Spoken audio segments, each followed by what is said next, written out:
ہمارے بیانات اور اسلامک احادیث کو سننے کے لیے ہمارے یوٹیوب چینل کو سبسکرائب کریں۔ مولانا ساجد غزالی آفیشل۔ بسم اللہ الرحمن الرحیم۔ گرامی قدر سامعین، آج آپ حضرات کے سامنے میں عورت کو کفنانے کا طریقہ عرض کروں گا۔ اتنی بات یاد رکھیں کہ عورت کو کفنانے کے 5 مسنون کپڑے ہیں۔ نمبر 1 لفافہ، نمبر 2 ازار، نمبر 3 قمیص، نمبر 4 سینہ بند اور نمبر 5 اوڑھنی یا سربند۔ تو لفافے کی لمبائی سر کی جانب سے اور پاؤں کی جانب سے تھوڑی سی لمبی ہونی چاہیے، اور ازار کی لمبائی سر سے لے کر پاؤں تک، اور قمیص گردن سے لے کر عورت کی تقریباً پاؤں کے قریب تک ہونی چاہیے،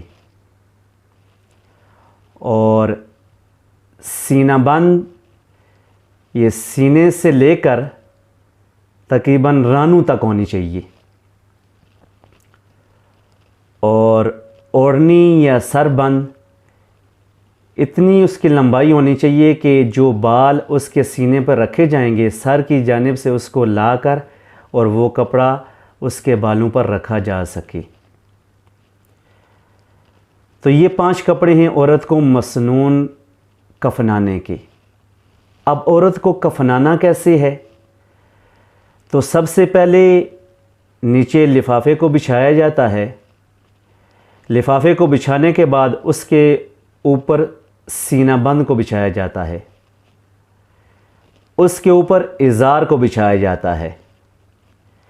ازار کو بچھانے کے بعد قمیض کا پچھلا والا حصہ اس کفن کے اوپر بچھا دینا ہے اور آگے والا حصہ فولڈ کر کے سرہانے پہ رکھ دینا ہے۔ پھر وہ عورت جس کو آپ نے غسل دے دیا ہے اس کو اٹھا کر اس کفن کے اوپر رکھ دینا ہے۔ اوپر رکھنے کے بعد قمیض اس کے گلے سے نکال کر اس کے آگے والے حصے پہ رکھ دینی ہے۔ قمیض کو رکھنے کے بعد وہ کپڑا جو غسل دیتے وقت آپ نے سطر کے طور پر رکھا تھا اس کو کھینچ کر نکال لینا ہے۔ نکالنے کے بعد سب سے پہلا کام یہ کرنا ہے کہ عورت کے بالوں کے 2 حصے کرنے ہیں۔ ایک حصے کو دائیں جانب پہ سینے پر اور دوسرے حصے بالوں کے بائیں جانب سینے پر رکھ دینے ہیں۔ رکھنے کے بعد وہ جو اوڑھنی یا سربند ہے اس کو سر کے اوپر اس طرح بالوں کے اوپر رکھ دینا ہے، سینے کے اوپر۔ اور اتنی بات یاد رکھیں کہ اس کو باندھنا یا گرا نہیں لگانا۔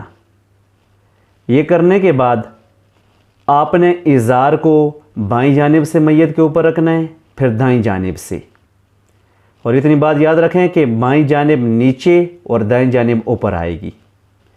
پھر اس کے بعد سینہ بند کو بائیں جانب اور پھر دائیں جانب، پھر اس کے بعد لفافہ بائیں جانب سے فولڈ کرنا ہے اور دائیں جانب سے فولڈ کرنا ہے۔ اور اگر کفن کے کھلنے کا اندیشہ ہو تو پھر اس صورت میں ایک قطر یا دجی کے ذریعے سے درمیان سے اور سرہانے کی جانب سے اور پاؤں کی جانب سے باندھ دینا تاکہ کفن کھلنے نہ پائے۔ اور سینے بند کے بارے میں سمجھ لیں کہ سینہ بند کو 3 جگہوں پر رکھ سکتے ہیں۔ سینہ بند کو ازار اور لفافے کے درمیان رکھیں تب بھی درست ہے، سینہ بند کو لفافے کے نیچے رکھیں پھر بھی درست ہے، اور سینہ بند کو لفافے اور ازار کے اوپر رکھیں تو پھر بھی درست ہے۔ تو اللہ رب العزت سے دعا کرتا ہوں کہ اللہ رب العزت ہم سب کو یہ سنتیں سیکھ کر پھر سنت کے مطابق اپنی اپنی میتوں کو کفنانے کی توفیق عطا فرمائے۔ وما علینا الا البلاغ۔